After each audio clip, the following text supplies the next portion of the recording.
বিরতির পর স্বাগত। ভারতের বিরুদ্ধে একের পর এক চক্রান্ত ইউনূসের। এবার ইউনূসের নজরে রয়েছে ত্রিপুরা। এবার কৈলাসহরকে জলে ডুবিয়ে দেওয়ার ঘৃণ চক্রান্ত। আন্তর্জাতিক আইনকে বুড়ো আঙ্গুল দেখিয়ে জিরো লাইনে নির্মাণ করছে বেআইনি বাঁধ। ত্রিপুরাকে জলে ডোবানোই এবং সীমান্তে বাঁধ তৈরির এবার নয়া কৌশল ইউনূসের। বেআইনিভাবে বাঁধ নির্মাণ করছে বাংলাদেশ, সেই কথাই জানালেন নীতিশ দে। বিষয়টি সরকারকে জানানো হয়েছে বলেই জানালেন কৈলাসহরের ভাইস চেয়ারম্যান। সেই ছবি আপনারা দেখতে পাচ্ছেন। কৈলাসহরের ভাইস চেয়ারম্যানের মূলত বক্তব্য হচ্ছে যে বেআইনি ভাবে এই বাঁধ নির্মাণ করছে বাংলাদেশ এবং সেই বিষয়টি সরকারকে কিন্তু ইতিমধ্যেই জানানো হয়েছে। সে বিষয়ে কি বলছেন ভাইস চেয়ারম্যান, শোনাচ্ছি। আমাদের যে মরু নদীটা আছে, এটা বর্ষার সময় একটা ভয়ঙ্কর রূপ ধারণ করে। প্রতি বছর বর্ষার সময় কৈলাসহরের মানুষ, শুধু কৈলাসহর না, কৈলাসহর বলুন, ফটিকরায় বা বিভিন্ন যে মরুর যে অববাহিকা যেটা আছে, এই অঞ্চলের মানুষ সবসময় একটা আতঙ্কে থাকেন কখন মরু নদীটা খুলে উঠবে। তো সব কারণেই গত কিছুদিন ধরে বাংলাদেশের মধ্যে একটা অশান্তির পরিবেশ সেই জায়গার মধ্যে বিরাজ করছে। ভারত বিরোধী একটা জিগির সেই জায়গার মধ্যে বাংলাদেশের মধ্যে চলছে। সেই প্রেক্ষাপটে রাতের অন্ধকারে বাংলাদেশের তরফ থেকে আমাদের দেবীপুর গ্রামে, আমাদের একবারে সীমান্তবর্তী গ্রাম, লাগাউটি পঞ্চায়েতের এলাকার, এখানে তারা উঁচু করে বাঁধ সেই জায়গার মধ্যে নির্মাণের কাজ শেষ করেছে। স্বাভাবিক কারণে এটা বর্ষার সময় আমাদের কৈলাসহরের শহর সহ সব পার্শ্ববর্তী এলাকার মানুষের জন্য একটা ভয়ঙ্কর বিপদের সংকেত সেই জায়গার মধ্যে বহন করছে। কারণ এই জিরো পয়েন্টে কখনোই কোন দেশের সরকার, এটা যেটা আমাদের দুইটা দেশের যে আন্তর্জাতিক যে আইন আছে, সেই আন্তর্জাতিক আইন মোতাবেক জিরো পয়েন্টে থেকে 150 মিটার দূরে সমস্ত কাজ হওয়ার কথা। কিন্তু আমরা আমাদের একটা শ্মশান ঘাট এখানের মধ্যে আছে, সেই শ্মশান ঘাটের মধ্যে আমরা পিডিআর আমাদেরকে শ্মশান ঘাটের কাজটা করতে দিইনি, যার কারণে আমরা একটা অর্ধেক কাজ এখন পর্যন্ত সেই শ্মশান ঘাটটাকে আমরা পুরো কমপ্লিট আমরা করতে পারিনি। এটা মানে পিডিআর এর কারণে সেই কাজটা। কিন্তু দেখা যাচ্ছে যে বাংলাদেশ গত 3-4-5 মাস ধরে মানে অবৈধভাবে সমস্ত কাজগুলি আজকে আমাদের বাংলাদেশ সরকার সেই জায়গার মধ্যে করছে। ইন্ডিয়া সরকারের সাথে, ভারতবর্ষের সরকারের সাথে বা প্রতিবেশী দেশের সাথে যে সম্পর্ক রক্ষা করা, সেই দিক দিয়ে আপনারা চেয়ারম্যানের বক্তব্য শুনলেন। বিষয়টি সরকারকে জানানো হয়েছে বলে কিন্তু জানালেন কৈলাসহরের ভাইস চেয়ারম্যান। আর সে বিষয়ে আমি বিস্তারিত জানবো। আরো টেলিফোন লাইনে যুক্ত হয়ে গেছে কৈলাসহর থেকে নিউজ ভ্যানগার্ড প্রতিনিধি অয়ন মজুমদার। অয়ন, এই যে অভিযোগ যে বাংলাদেশ এবং ভারতের আন্তর্জাতিক সীমান্তে কাঁটাতারের পাশে জিরো পয়েন্টে একেবারে পাশে সম্পূর্ণ বেআইনি ভাবে উঁচু বাঁধ নির্মাণ করছে, আর এই উঁচু বাঁধ যদি নির্মাণ হয় তবে বর্ষায় গোটা কৈলাসহর জলের নিচে চলে যাওয়ার একটা আশঙ্কা তৈরি হয়েছে। আর এই বাঁধ নির্মাণ সম্পূর্ণই হচ্ছে বেআইনি, সে কথাই আজ জানালেন ভাইস চেয়ারম্যান। তুমি কথা বললে, ঠিক কি জানতে পারছো এই মুহূর্তে? সরকারকে বিষয়টি জানানো হয়েছে, সরকারের পক্ষ থেকে কি এখনো পর্যন্ত কিছু জানা গেছে?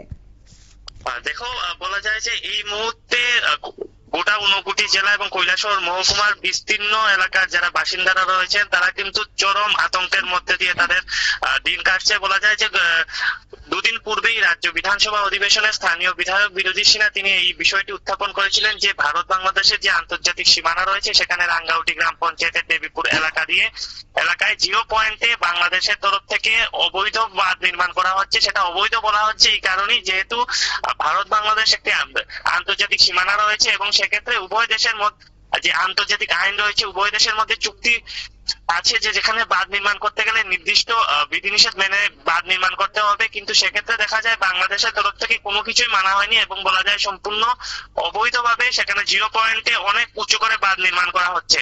এবং সেই ঘটনা সামনে আসার পর থেকেই কিন্তু স্থানীয় মানুষটা যেমন আতঙ্কে রয়েছে, তেমনি প্রশাসনিক তরফ থেকেও কিন্তু দৌড়ঝাঁপ শুরু হয়ে গেছে। ইতিমধ্যেই আমাদের নিউজ ভ্যানগার্ডের পর্দায় দেখানো হয়েছে যে গতকাল 59 জেলার জেলাশাসক যিনি রয়েছেন দিলীপ কুমার চাকমা, অতিরিক্ত জেলাশাসক অর্ঘ্য সাহা এবং গৌরনগর ব্লকের যিনি ভাইস চেয়ারম্যান রয়েছেন মোহাম্মদ বদরুজ্জামান সহ এক উচ্চ পর্যায়ের প্রতিনিধি দল গতকাল সেই বিতর্কিত এলাকা বলা যায় যেখানে বাঁধ নির্মাণ হচ্ছে সেই এলাকা সরজমিনে খতিয়ে দেখেন এবং বলা যায় এক প্রকার জিরো পয়েন্টে গিয়ে তারা বিস্তারিত নিজের চোখে দেখে আসেন। এবং বলা যায় যে 59 জেলার যিনি জেলাশাসক রয়েছেন তিনি কিন্তু এই বিষয়টি বাঁধ নির্মাণ এবং বাঁধের উচ্চতা দেখে কিন্তু তিনি বলা যায় যে বিস্ময় প্রকাশ করেন।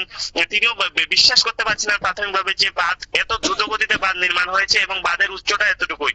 তারপর থেকে থেকেই কিন্তু আরো দৌড়ঝাঁপ শুরু হয়ে গেছে। স্থানীয় মানুষদের মধ্যে আতঙ্ক বিরাজ করছে। বলা যায় কৈলাসহর পুর পরিষদ এলাকা বা শহর এলাকা যেটা রয়েছে তার বিপরীত পাশে বাংলাদেশের এলাকায় কিন্তু সেখানে ইতিমধ্যেই বাঁধ নির্মাণ সম্পূর্ণ হয়ে গেছে এবং বাঁধ এতটাই শক্তিশালী করা হয়েছে যেখানে বাঁধের উপর দিয়ে বড় বড় লোড গাড়ি এবং ছোট গাড়িগুলি অনায়াসে যাতায়াত করছে।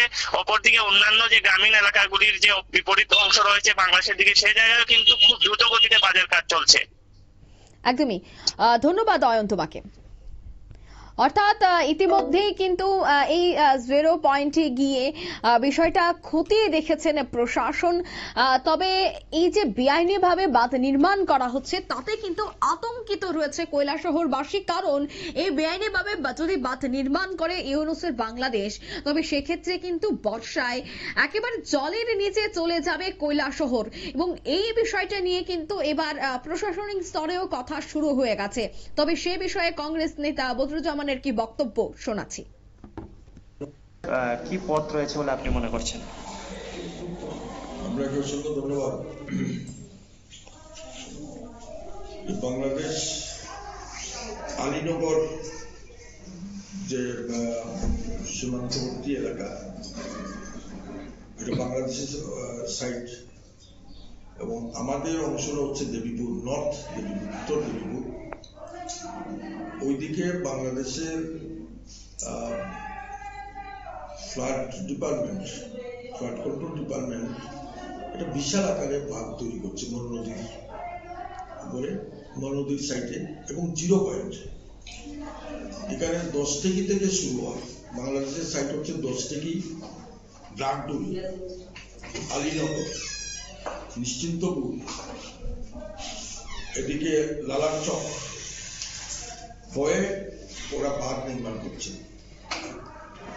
এই ব্যাপারটা বিধানসভায় আমাদের মাননীয় বিধায়ক বিরোধী সিনহা উপস্থাপন করেছেন।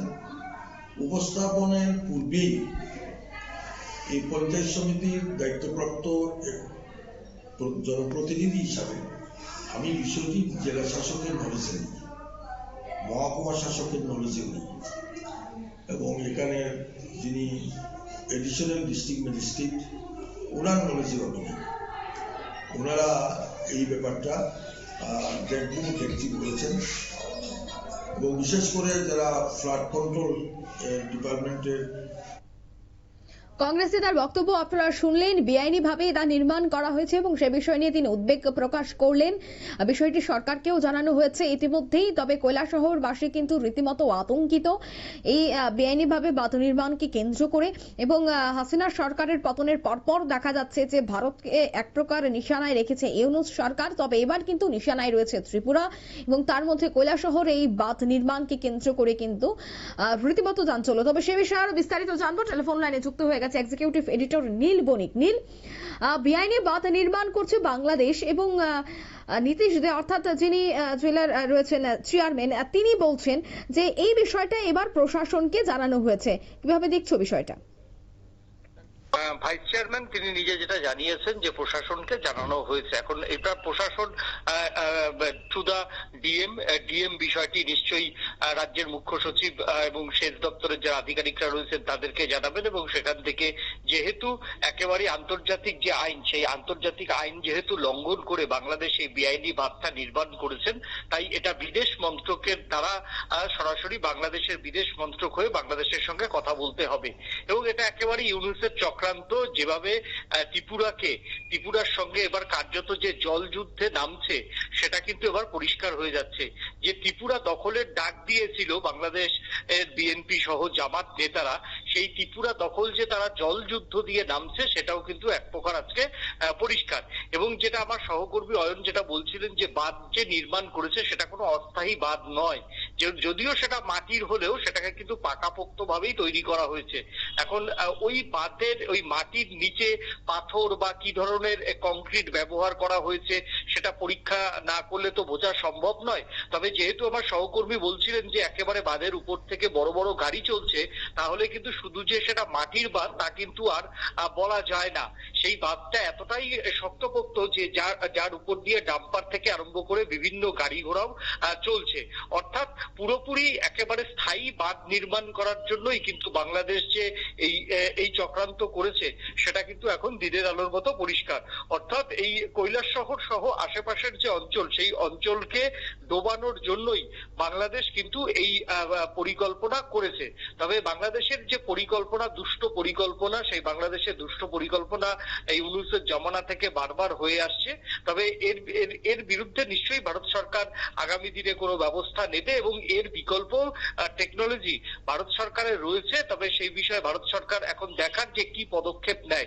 তবে বাংলাদেশ মানে এবার থেকে যে ভারত এবং যে বাংলাদেশের আন্তর্জাতিক যে মানে সীমান্ত রয়েছে, সেই সীমান্তে যে নজরদারি কতটা আরো প্রয়োজন সেটা কিন্তু আরো একবার প্রমাণ হয়ে গেল। একদিকে রোহিঙ্গা অনুপ্রবেশ, অন্যদিকে তোমার হচ্ছে রোহিঙ্গা অনুপ্রবেশের পরে সেখানে হচ্ছে বেআইনি অনুপ্রবেশকারী, মানব পাচারকারী, আনসারুল্লাহ বাহিনীর জঙ্গি, এবং সেই সঙ্গে এখন বাংলাদেশের যে জলযুদ্ধে বাংলাদেশ যে নামছে সেটা কিন্তু এখন দিনের আলোর মতো পরিষ্কার।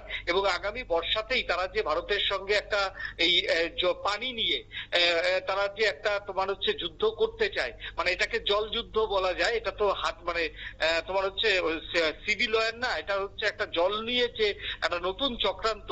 সেই চক্রান্তে যে ইউনূসের প্রশাসনের সর্বোচ্চ আধিকারিকদের সম্মতি না পেলে এইভাবে বর্ডারে আন্তর্জাতিক সীমানায় কিন্তু আইনকে বুড়ো আঙুল দেখিয়ে বাংলাদেশ যেভাবে এই কাজটা করলো, তাতে কিন্তু ভারত সরকারের এবার কড়া ভাষায় যদি ভারত সরকার এই বিষয়টিকে না দেখে, তাহলে আগামী দিনে কিন্তু এরকম ছোট পাহাড়ির একটি রাজ্য, ত্রিপুরা রাজ্য, তাকে যে ভুগতে হবে এই কৈলাস শহরের পাশে বাংলাদেশের এই পাকাপোক্ত বাঁধ নির্মাণ থেকেই কিন্তু একটা স্পষ্ট হয়ে যাচ্ছে এই বিষয়টি। ধন্যবাদ নীল। অর্থাৎ ত্রিপুরাকে জলে ডোবানো এই মুহূর্তে লক্ষ্য হচ্ছে ইউনূসের, কারণ যে নির্মাণ করা হচ্ছে বাঁধ তা কিন্তু অস্থায়ী নয়, তা হচ্ছে স্থায়ী। আর এই বাঁধ নির্মাণ করা হচ্ছে যথেষ্ট পোক্তভাবে এবং একে কেন্দ্র করে অবশ্যই উদ্বেগ বাড়ছে।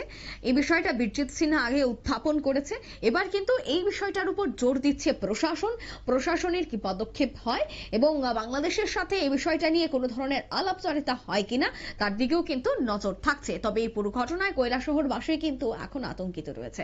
নিয়ে নিচ্ছে ছোট্ট একটি বিজ্ঞাপন বিরতি, সঙ্গে থাকুন।